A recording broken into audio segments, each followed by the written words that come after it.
ఈ వీడియోలో బహుపది అంటే ఏమిటి, అలాగే ఏవైనా బీజీయ సమాసాలను తీసుకుంటే అవి ఎప్పుడు బహుపదులు అవుతాయి, ఎప్పుడు కాదు అన్నది ఉదాహరణలతో చూద్దాం. అలాగే బహుపదులను ప్రామాణిక రూపంలో ఎలా రాస్తామో కూడా చూద్దాం. అంతేకాకుండా బహుపదిలోని పదముల సంఖ్య మరియు బహుపది పరిమాణముల ఆధారంగా బహుపదులను వర్గీకరిద్దాం. ముందుగా బహుపది అంటే ఏమిటో చూద్దాం. బహుపది అనే పేరులోనే దాని అర్థం దాగి ఉంది. బహు అంటే అనేకమైన, పది అంటే పదములను కలిగినది. అందువలన బహుపది అంటే అనేకమైన పదములను కలిగిన బీజీయ సమాసము. బీజీయ సమాసమును ఇంగ్లీష్లో ఆల్జిబ్రాయిక్ ఎక్స్ప్రెషన్ అంటాము. అలాగే బహుపదిని పాలినామియల్ అంటాము. ఇక్కడ పాలి అంటే మెనీ. ఇకపోతే నామియల్ అనేది లాటిన్ పదము, దాని అర్థము నేమ్. గణితములో దీన్ని టర్మ్ అని కూడా అంటాము. స్పష్టంగా ఇక్కడ పదమును ఇంగ్లీష్లో టర్మ్ అంటాము. అయితే మీరు ఇక్కడ పదము అంటే ఏమిటి అని అడగవచ్చు. దాని గురించి మనం విపులంగా మాట్లాడుకునే ముందు మనం కొన్ని బహుపదులను ఉదాహరణగా చూద్దాం. ఇది మనకు బహుపదుల గురించి కొంత అవగాహన పెంచుతుంది. అప్పుడు బహుపదుల గురించి చర్చిస్తే మనం క్షుణ్ణంగా అర్థం చేసుకోగలం. ముందుగా మనం కొన్ని బీజీయ సమాసాలను ఉదాహరణలుగా తీసుకుందాం. ఇవన్నీ కూడా ఏకచరరాశిలో ఉన్న బీజీయ సమాసాలు. అంటే మనం ఏకచరరాశిలో ఉన్న బహుపదుల గురించి మాత్రమే ఈ వీడియోలో చర్చించుకుంటున్నాం. ఇప్పుడు ఈ బీజీయ సమాసాల్లో ఏవి బహుపదులు, ఏవి బహుపదులు కావు అన్నది చూద్దాం. ఒక బీజీయ సమాసం బహుపది అయితే దాని దగ్గర ఒక చెక్ మార్క్ ఉంచుదాం. కాకపోతే ఒక క్రాస్ మార్క్ ఉంచుదాం. ముందుగా 10x⁴ minus 9x² plus 15x³ plus 9 అనే బీజీయ సమాసాన్ని తీసుకుందాం. ఇది ఒక బహుపది. ఇప్పుడు ఈ బహుపది మొదటి పదంలోని x యొక్క ఘాతాంకం అయిన 7ను -7గా రాస్తే ఈ బీజీయ సమాసం వస్తుంది. ఇది ఒక బహుపది అవుతుందా ఆలోచించండి. ఇది ఒక బహుపది కాదు. ఎందుకో తెలుసుకునే ముందు మరొక జత బీజీయ సమాసాలను పరిశీలిద్దాం. ఇప్పుడు 9a² - 5 అనే బీజీయ సమాసాన్ని తీసుకుందాం. ఇది ఒక బహుపది. ఇందులో చరరాశి a యొక్క ఘాతాంకము 2కు బదులుగా 1/2 ఉంచినప్పుడు ఈ బీజీయ సమాసం వస్తుంది. దీన్ని 9 × a - 5గా కూడా రాయవచ్చు. ఇది ఒక బహుపది కాదు. ఇప్పటి వరకు ఏ బీజీయ సమాసాలు బహుపదులు అవుతాయో, ఏవి కావో ఉదాహరణలు తీసుకొని చూశాం. మనం ముందుగా అనుకున్నట్లు బహుపది అనేది అనేక పదములు కలిగిన బీజీయ సమాసం. కాబట్టి ఈ ఉదాహరణలు గమనించినప్పుడు పదము అంటే ఏమిటో మీరు ఒక అవగాహనకు వచ్చుంటారు. లేకపోతే అది ఏమిటో ఒకసారి చూద్దాం. ఒక బహుపదిలోని పదములు a × x⁴n అనే రూపంలో ఉంటాయి. ఇక్కడ గుణకము a ఒక వాస్తవ సంఖ్య. గుణకమును ఇంగ్లీష్లో కోఎఫిషియంట్ అంటాము. ఇక్కడ x ఒక చరరాశి. అలాగే చరరాశిని ఇంగ్లీష్లో వేరియబుల్ అంటాము. సాధారణంగా ఆంగ్ల వర్ణమాలలోని చివరి కొన్ని లోవర్ కేస్ లెటర్స్ను మనం చరరాశులుగా తీసుకుంటాం. ఇకపోతే x యొక్క ఘాతాంకం n ఒక పూర్ణాంకము. ఘాతాంకాన్ని ఇంగ్లీష్లో ఎక్స్పోనెంట్ అంటాము. ఏదైనా పదములో చరరాశి x యొక్క ఘాతాంకం nను ఆ పదము యొక్క పరిమాణముగా తీసుకుంటాం. పరిమాణంను ఇంగ్లీష్లో డిగ్రీ అంటాము. ఇప్పుడు మనం ముందు నిర్ణయించిన 2 బహుపదుల్లో ఉన్న పదాలను చూద్దాం. మొదటి బహుపదిలో ఈ 4 పదములు ఉన్నాయి. అలాగే రెండో బహుపదిలో ఈ 2 పదములు ఉన్నాయి. ఇప్పుడు మనం మరిన్ని బీజీయ సమాసాలను తీసుకొని వాటిలో ఏవి బహుపదిలో, ఏవి కావో చూద్దాం. ఇక్కడ ఈ పెట్టెలో మనకు కొన్ని బీజీయ సమాసాలు ఉన్నాయి. ఏదైనా బహుపదిలో ప్రతి పదము a × x⁴n రూపంలో ఉంటుందని మనకు తెలుసు కదా. ఈ పెట్టెలో ఉన్న బీజీయ సమాసాలను బహుపదులుగాను, బహుపదులు కాని బీజీయ సమాసాలుగాను వర్గీకరిద్దాం. అందుకు ఇక్కడ బహుపదులను వేసేందుకు ఎడమ వైపున ఒక తొట్టెను, బహుపదులు కాని బీజీయ సమాసాలను వేసేందుకు మరొక తొట్టెను కుడివైపున ఉంచుదాం. ఇప్పుడు ఒక్కొక్క బీజీయ సమాసాన్ని తీసుకొని పరిశీలించి సరైన తొట్టెలో వేద్దాం. ముందుగా 7y² - 3y + πను తీసుకుందాం. మీరు ఇందులోని ఘాతాంకాల గురించి ఏమి గమనించారు?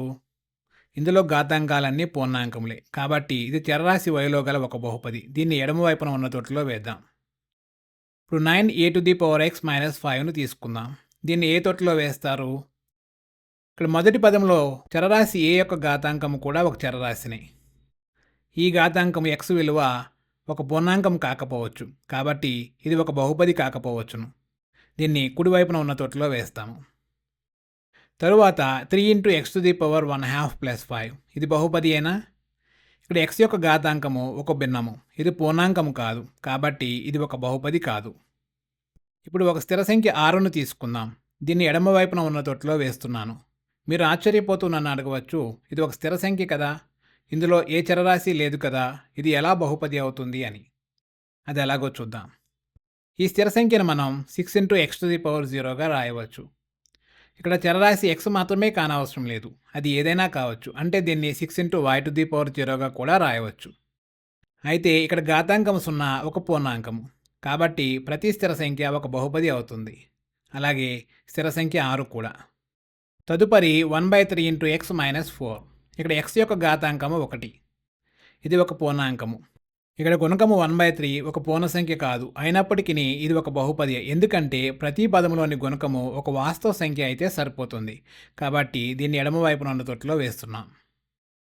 ఇప్పుడు 4 ప్లస్ 1/xను తీసుకుందాం. ఇక్కడ 1/xను x⁻−1గా రాయగలం. కాబట్టి ఇది ఒక బహుపది అవుతుందా? వాస్తవానికి ఇది ఒక బహుపది కాదు, ఎందుకంటే x యొక్క ఘాతాంకము -1 ఒక పూర్ణాంకం కాదు కాబట్టి. అందువలన దీన్ని కుడివైపున ఉన్న తొట్టులో వేస్తాము. చివరిగా π×r² గురించి ఆలోచిద్దాం. ఇక్కడ గుణకము π ఒక వాస్తవ సంఖ్య, ఘాతాంకము 2 ఒక పూర్ణాంకము. స్పష్టంగా ఇది ఒక బహుపది. ఇప్పుడు మనం కొన్ని బహుపదులను తీసుకొని వాటిని అందులోని పదముల సంఖ్య ఆధారంగా వాటికి నామకరణం చేసి వర్గీకరిద్దాం. అది ఎలాగో చూద్దాం. ఒకే ఒక పదము ఉంటే దాన్ని ఏకపది అంటాము. ఇంగ్లీష్లో ఏకపదిని మొనామియల్ అంటాము. ఏకపదులకు 2 ఉదాహరణలు తీసుకుందాం. ఇక్కడ స్థిర సంఖ్య 6 ఒక ఏకపది, ఎందుకంటే ఇక్కడ చరరాశి x అనుకుంటే దీన్ని 6 ఇంటూ x⁴ రాయవచ్చు. అలా కాకుండా చరరాశి y అనుకుంటే దీన్ని 6 ఇంటూ y⁴ కూడా రాయవచ్చు. ఇంకా π×b⁵ చరరాశి bలో గల ఒక ఏకపది. అలాగే ఒక బహుపదిలో 2 పదములు ఉంటే దాన్ని ద్విపది అంటాము. ఇంగ్లీష్లో ద్విపదిని బైనామియల్ అంటాము. ఇప్పుడు ద్విపదులకు కూడా 2 ఉదాహరణలు చూద్దాం. మొదటి ఉదాహరణ 9a² - 5. ఇందులో 2 పదములు ఉన్నాయి. అవి 9a² మరియు -5. కాబట్టి ఇది చరరాశి ఏలో గల ద్విపది. అలాగే 3y³ + 5y కూడా ఒక ద్విపది. అలాగే ఒక బహుపదిలో 3 పదములు ఉంటే దాన్ని త్రిపది అంటాము. దీన్ని ఇంగ్లీష్లో ట్రైనామియల్ అంటాము. ఇక్కడ 7y² - 3y + π చరరాశి yలో గల ఒక త్రిపది. అలాగే 1/4 × x² - 3x + 5x⁴ అనేది చరరాశి xలో గల మరొక త్రిపది. ఒక బహుపదిలోని పదములు a × x⁴n రూపంలో ఉంటాయని తెలుసుకున్నాం. ఇక్కడ ఘాతాంకం n ఒక పూర్ణాంకము, దీన్నే ఆ పదం యొక్క పరిమాణము అంటామని కూడా తెలుసుకున్నాం. ఇప్పుడు 3 పదములు తీసుకొని వాటి పరిమాణమును కనుక్కుందాం. అవేమిటో చూద్దాం. మొదటి పదము 6 ఒక స్థిర సంఖ్య, దీన్ని 6 × x⁴ రాయవచ్చు. అలాగే దీన్ని 6 × y⁴ కూడా రాయవచ్చు. ఇక్కడ చరరాశి ఏమైనప్పటికీ ఈ పదము యొక్క ఘాతాంకం 0, కాబట్టి ఈ పదము యొక్క పరిమాణము 0. అంటే ఏదైనా స్థిర సంఖ్యను తీసుకుంటే అది 0 పరిమాణంగా గల బహుపది అవుతుంది. తర్వాత 7√6 × z⁻15 అనే ఈ పదమును తీసుకుందాం. ఇక్కడ చరరాశి z యొక్క ఘాతాంకము 15 కాబట్టి ఈ పదము యొక్క పరిమాణము 15. చివరిగా π×b⁵ అనే పదమును తీసుకుందాం. దీని పరిమాణము ఏమిటి? స్పష్టంగా దీని పరిమాణము 5, ఎందుకంటే చరరాశి b యొక్క ఘాతాంకము 5 కదా. ఈ విధంగా మీకు ఒక బహుపదిని ఇస్తే ఆ బహుపదిలోని ప్రతి పదం యొక్క పరిమాణమును కనుక్కోగలరు కదా. ఇప్పుడు మనం బహుపదుల యొక్క పరిమాణమును ఎలా కనుక్కోవచ్చో చూద్దాం. బహుపదిని ఇంగ్లీష్లో పాలినామియల్ అంటామని, పరిమాణమును డిగ్రీ అంటామని మీకు తెలుసు. అందువలన బహుపది పరిమాణంను ఇంగ్లీష్లో డిగ్రీ ఆఫ్ ద పాలినామియల్ అంటాము. ఒక బహుపదిలో అనేక పదములు ఉంటాయని మీకు తెలుసు కదా. అయితే బహుపదిలోని ఏ పదము యొక్క పరిమాణము బహుపది పరిమాణముకు సమానం అవుతుంది అనే ప్రశ్న మనకు వస్తుంది. ఒక బహుపది యొక్క పరిమాణము ఆ బహుపదిలోని చరరాశి యొక్క అత్యధిక ఘాతాంకము. అంటే ఒక బహుపదిలోని అన్ని పదముల యొక్క పరిమాణములను మీరు కనుక్కుంటే ఆ పరిమాణములన్నిటిలో పెద్దది ఆ బహుపది యొక్క పరిమాణము అవుతుంది. అది ఎలాగో 4 ఉదాహరణలు తీసుకొని చూద్దాం. ముందుగా 9a² - 5 అనే బహుపదిని తీసుకుందాం. ఇక్కడ 5ను 5a⁴ రాయవచ్చు. ఎందుకంటే ఏ ఘాతంలోనైనా ఘాతాంకం 0 అయితే ఆ ఘాతం 1కి సమానం అవుతుంది కాబట్టి. ఇక్కడ 9a² మరియు -5a⁴ అనే 2 పదములు ఉన్నాయి కదా. వాటి పరిమాణములు 2 మరియు 0. వీటిలో 2 పెద్దది కాబట్టి ఈ బహుపది పరిమాణము 2 అవుతుంది. అలాగే ఈ బహుపదిలో 5yను 5y⁴ రాయవచ్చు. ఇక్కడ ఉన్న రెండు పదముల పరిమాణములు 3 మరియు 1. కాబట్టి ఈ బహుపది పరిమాణం ఏమి అవుతుంది? స్పష్టంగా ఈ బహుపది పరిమాణము 3, ఎందుకంటే 3 మరియు 1లో 3 పెద్దది కాబట్టి. అలాగే 7y² - 3y + పైలో -3yను -3y⁴ గాను, అలాగే పైను πy⁴ గాను రాయవచ్చు. అంటే ఈ బహుపదిలో ఉన్న పదముల పరిమాణములు వరుసగా 2, 1 మరియు 0. వీటిలో 2 అన్నింటికంటే పెద్దది కాబట్టి ఈ బహుపది పరిమాణము 2 అవుతుంది. చివరిగా 1/4 x² - 3x + 5 x⁴. ఇక్కడ 3xను 3x⁴ రాయవచ్చు. కాబట్టి ఈ బహుపది పరిమాణం కనుక్కోగలరా? అది స్పష్టంగా 7, ఎందుకంటే ఈ బహుపదిలో చరరాశి x యొక్క అత్యధిక ఘాతాంకము 7 కాబట్టి. ఇప్పుడు బహుపది పరిమాణము అంటే మీకు అర్థమై ఉంటుంది. ఒక బహుపది యొక్క పదములను వాటి ఘాతాంకములను ఆధారంగా చేసుకుని అవరోహణ క్రమంలో రాసినప్పుడు వచ్చే బహుపదిని ఆ బహుపది యొక్క ప్రామాణిక రూపం అంటాము. బహుపది ప్రామాణిక రూపాన్ని ఇంగ్లీష్లో స్టాండర్డ్ ఫామ్ అంటాము. అంటే ఒక బహుపది ప్రామాణిక రూపంలో ఏ పదమునైనా సరే దానికంటే తక్కువ పరిమాణము కలిగిన పదమునకు ముందుగా అంటే ఎడమవైపుకు రాస్తాము. మనం ఇప్పుడు రెండు బహుపదులను తీసుకుని వాటిని ప్రామాణిక రూపంలో రాద్దాము. మనం తీసుకునే మొదటి బహుపది 1/4 x² - 3x + 5x⁴. దీనిలో ఎన్ని పదములు ఉన్నాయి? 3 పదములు ఉన్నాయి. ఈ 3 పదముల్లో ఏ పదము యొక్క ఘాతాంకం అత్యధికము? అది 5x⁴. దాన్ని ముందు రాద్దాము. తరువాత ఏ పదమును రాస్తాము? ఆలోచించండి. తరువాత ఎక్కువ ఘాతాంకము ఉన్న పదము 1/4 x². కాబట్టి దీన్ని 5x⁴ తరువాత అంటే దాని కుడివైపును రాస్తాము. ఇకపోతే మిగిలిన పదము -3x. దీని యొక్క పరిమాణము 1. ఇది అన్ని ఘాతాంకముల్లో కనిష్టం కాబట్టి దాన్ని చివరిగా రాద్దాము. అంటే ఈ బహుపదికి ప్రామాణిక రూపము 5x⁴ + 1/4 x² - 3x. ఈ విధంగా ఒక బహుపదిని ప్రామాణిక రూపంలో రాయవచ్చు. ఇక్కడ నేను మీకు మరొక బహుపదిని ఇచ్చాను. దీన్ని ప్రామాణిక రూపంలో రాయడానికి ప్రయత్నించండి. ఇందులో అత్యధిక ఘాతాంకము 4. పదాలను ఘాతాంకాల ఆధారంగా అవరోహణ క్రమంలో రాసినప్పుడు అంటే ఎక్కువ పరిమాణం కలిగిన పదములను తక్కువ పరిమాణం కలిగిన పదములకు ముందు రాసి అమర్చినప్పుడు మనకు 5x⁴ + 6x³ - 3x² + 2x + 1 వస్తుంది. ఇది ఇచ్చిన బహుపదికి ప్రామాణిక రూపము. ఇంత క్రితము మనం బహుపదులను పదముల సంఖ్యను బట్టి వర్గీకరించడం నేర్చుకున్నాం కదా. ఇప్పుడు బహుపదులను వాటి పరిమాణం ఆధారంగా వర్గీకరిద్దాం. మన శూన్య బహుపది అంటే ఏమిటో ఇప్పటికే చూసాము. శూన్య బహుపదిని ఇంగ్లీష్లో జీరో పాలినామియల్ అంటాం. ఎందుకో చూద్దాం. ఇది బహుపదికి ఒక ప్రామాణిక రూపము. దీని పరిమాణము n. ఇక్కడ అత్యధిక పరిమాణం కలిగిన పదములోని గుణకము అంటే a0 0 కాకూడదు. ఎందుకంటే అది 0 అయితే మొదటి పదము 0 అయి బహుపది పరిమాణం తగ్గుతుంది. అయితే మీరు అడగవచ్చు, ఏదైనా బహుపదిలో అన్ని పదముల యొక్క గుణకాలు 0కి సమానం అయితే ఏమి అవుతుంది అని. అటువంటి రెండు బహుపదులను చూద్దాం. ఇక్కడ p(x) మరియు q(x) అనే ఈ రెండు బహుపదులను తీసుకుందాం. గమనిస్తే ఈ రెండు బహుపదుల్లో గుణకాలన్నీ 0కి సమానం. ఇటువంటి బహుపదులను శూన్య బహుపదులు అంటాము. ఇక్కడ చూస్తే మొదటి శూన్య బహుపది p(x) యొక్క పరిమాణము 3గా కనిపిస్తోంది. అలాగే రెండో బహుపది q(x) యొక్క పరిమాణము 2గా కనిపిస్తోంది. అయితే వాస్తవానికి ఈ రెండు బహుపదులు 0కి సమానం. కాబట్టి శూన్య బహుపది యొక్క పరిమాణము ఇది అని ఖచ్చితంగా చెప్పలేము.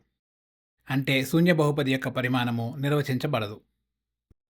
స్థిర బహుపదులు అంటే స్థిర సంఖ్యలు. స్థిర బహుపదులను ఇంగ్లీష్లో కాన్స్టెంట్ పాలినామియల్స్ అంటాము. ఉదాహరణకు రెండు స్థిర బహుపదులను తీసుకుందాం. అవి -12 మరియు 3/4. ఇక్కడ -12ను చరరాశి xకు -12 x⁴ రాయవచ్చు. అలాగే 3/4ను మరొక చరరాశి yని తీసుకుంటే 3/4 y⁴ రాయవచ్చు. స్పష్టంగా ఈ రెండు స్థిర బహుపదుల పరిమాణము 0.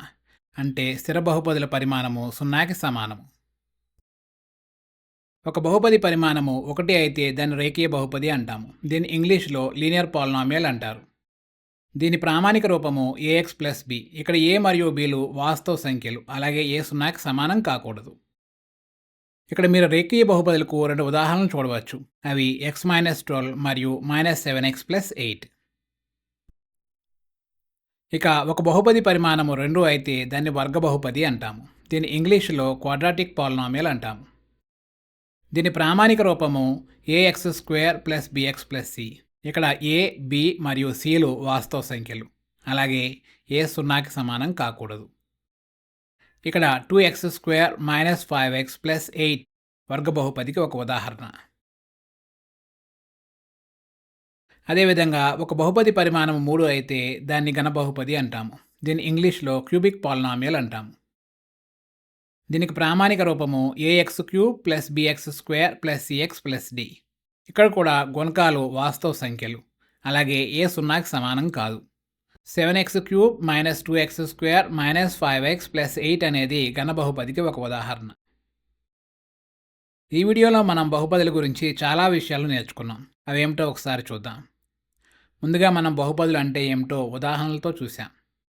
అదేవిధంగా ఏదైనా ఒక బహుపది తీసుకుంటే దానిలోని పదములు ఏ రూపంలో ఉంటాయో తరచు చూసాం. వాటి పరిమాణాన్ని కూడా కనుగొన్నాం. తర్వాత కొన్ని బీజీయ సమాసాలను తీసుకొని అవి బహుపదులు అవుతాయో కావో చూసాం.